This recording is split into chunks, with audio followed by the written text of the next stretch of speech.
अमृत काल का ये पहला बजट विकसित भारत के विराट संकल्प को पूरा करने के लिए एक मजबूत नींव का निर्माण करेगा। ये बजट वंचितों को वरीयता देता है।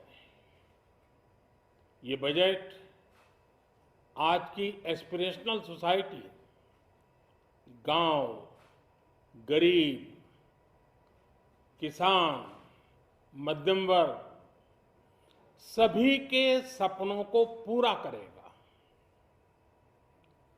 मैं वित्त मंत्री निर्मला जी और उनकी टीम को इस ऐतिहासिक बजट के लिए बधाई देता हूं।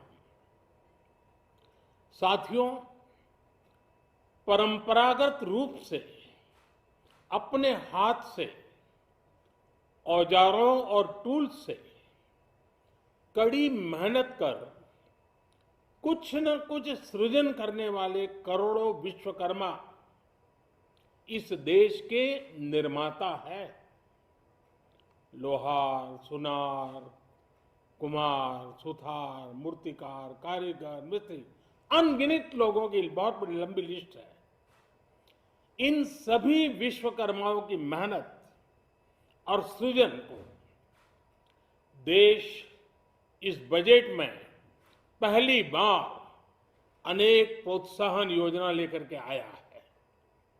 ऐसे लोगों के लिए ट्रेनिंग, टेक्नोलॉजी, क्रेडिट और मार्केट सपोर्ट की व्यवस्था की गई है। पीएम विश्वकर्मा कौशल सम्मान यानी पीएम विकास करोड़ों विश्वकर्माओं के जीवन में बहुत बड़ा बदलाव लाएगा। साथियों, शहरी महिलाओं से लेकर गांव में रहने वाली महिलाएं हो, कारोबार रोजगार में व्यस्त महिलाएं हो या घर काम में व्यस्त महिलाएं हो, उनके जीवन को आसान बनाने के लिए बीते वर्षों में सरकार ने अनेक विध कदम उठाए हैं। जल जीवन मिशन हो, उज्ज्वला योजना हो, पीएम आवास योजना हो, ऐसे अनेक कदम। इन सबको बहुत बड़ी ताकत के साथ आगे बढ़ाया जाएगा। उसके साथ साथ महिला सेल्फ हेल्प ग्रुप एक बहुत बड़ा सामर्थ्यवान क्षेत्र आज भारत में बहुत बड़ी जगह अपने हाथ एक्वायर कर चुका है। उनको अगर थोड़ा सा बल मिल जाए तो मिरेकल कर सकते हैं। और इसलिए विमेन सेल्फ हेल्प ग्रुप उनके सर्वांगीण के विकास के लिए नई पहल इस बजट में एक नया आयाम जोड़ेगी। महिलाओं के लिए एक विशेष बचत योजना भी शुरू की जा रही है और जनधन अकाउंट के बाद ये विशेष बचत योजना सामान्य परिवार की गृहिणी माताओं बहनों को बहुत बड़ी ताकत देने वाली है। ये बजट सहकारिता को ग्रामीण अर्थव्यवस्था के विकास की धुरी बनाएगा।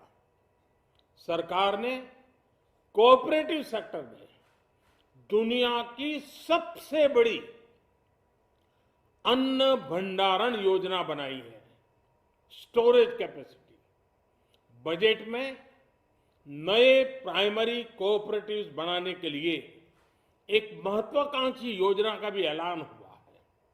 इससे खेती के साथ साथ दूध और मछली उत्पादन के क्षेत्र का विस्तार होगा। किसानों, पशुपालकों और मछुआरों को अपने उत्पाद की बेहतर कीमत मिलेगी। साथियों, अब हमें डिजिटल पेमेंट्स की सफलता को एग्रीकल्चर सेक्टर में दोहराना है। इसलिए इस बजट में हम डिजिटल एग्रीकल्चर इंफ्रास्ट्रक्चर की एक बहुत बड़ी योजना लेकर आए हैं। आज दुनिया इंटरनेशनल मिलेट ईयर मना रही है। भारत में मिलेट्स के अनेक प्रकार हैं, अनेक नाम हैं। आज जब मिलेट्स घर घर में पहुंच रहा है, पूरी दुनिया में पॉपुलर हो रहा है, तो उसका सर्वाधिक लाभ भारत के छोटे किसानों के नसीब में है। और इसलिए आवश्यक है कि नए तरीके से उसको आगे ले जाया जाए। इसकी एक नई पहचान, विशेष पहचान आवश्यक है। इसलिए अब इस सुपर फूड को श्री अन्न की नई पहचान दी गई है। उसके प्रोत्साहन के लिए भी अनेकविध योजनाएं बनाई गई हैं। श्री अन्न को दी गई प्राथमिकता से देश के छोटे किसानों, हमारे आदिवासी भाई बहन जो किसानी करते हैं, उनको आर्थिक संबल मिलेगा और देशवासियों को एक स्वस्थ जीवन मिलेगा। साथियों, ये बजट सस्टेनेबल फ्यूचर के लिए green growth, green economy, green energy, green infrastructure और ग्रीन जॉब्स को एक अभूतपूर्व विस्तार देगा। बजट में हमने टेक्नोलॉजी और न्यू इकोनॉमी पर बहुत अधिक बल दिया है। एस्पिरेशनल भारत आज road, rail, metro, port, waterways, हर क्षेत्र में आधुनिक इंफ्रास्ट्रक्चर चाहता है। नेक्स्ट जनरेशन इंफ्रास्ट्रक्चर चाहिए। 2014 की तुलना में इंफ्रास्ट्रक्चर में निवेश पर 400% से ज्यादा की वृद्धि की गई है। इस बार इंफ्रास्ट्रक्चर पर 10 लाख करोड़ रुपए का अभूतपूर्व इन्वेस्टमेंट भारत के विकास को नई ऊर्जा और तेज गति देगा। ये निवेश युवाओं के लिए रोजगार के नए अवसर पैदा करेगा, एक बहुत बड़ी आबादी को आय के नए अवसर उपलब्ध कराएगा। इस बजट में ईज ऑफ डूइंग बिजनेस के साथ साथ हमारे उद्योगों के लिए क्रेडिट सपोर्ट और रिफॉर्म्स के अभियान को आगे बढ़ाया गया है। एमएसएमईज के लिए 2 लाख करोड़ रुपए के अतिरिक्त ऋण की गारंटी की व्यवस्था की गई है। अब प्रिजम्पटिव टैक्स की लिमिट बढ़ने से एमएसएमईज को ग्रो करने में मदद मिलेगी।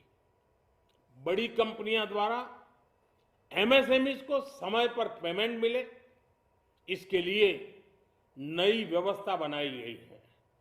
साथियों, बहुत तेजी से बदलते भारत में मध्यम वर्ग, विकास हो या व्यवस्था हो, साहस हो या संकल्प लेने का सामर्थ्य हो, जीवन के हर क्षेत्र में आज भारत का मध्यम वर्ग एक प्रमुख धारा बना हुआ है।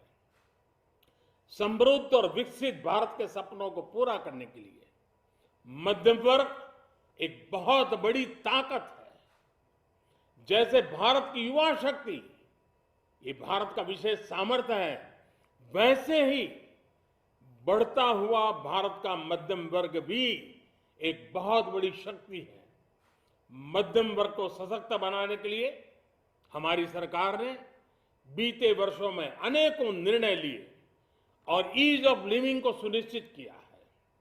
हमने टैक्स रेट को कम किया है, साथ ही प्रोसेस को सिंप्लीफाई, ट्रांसपेरेंट और फास्ट किया है। हमेशा मध्यम वर्ग के साथ खड़ी रहने वाली हमारी सरकार ने मध्यम वर्ग को टैक्स में बड़ी राहत दी है।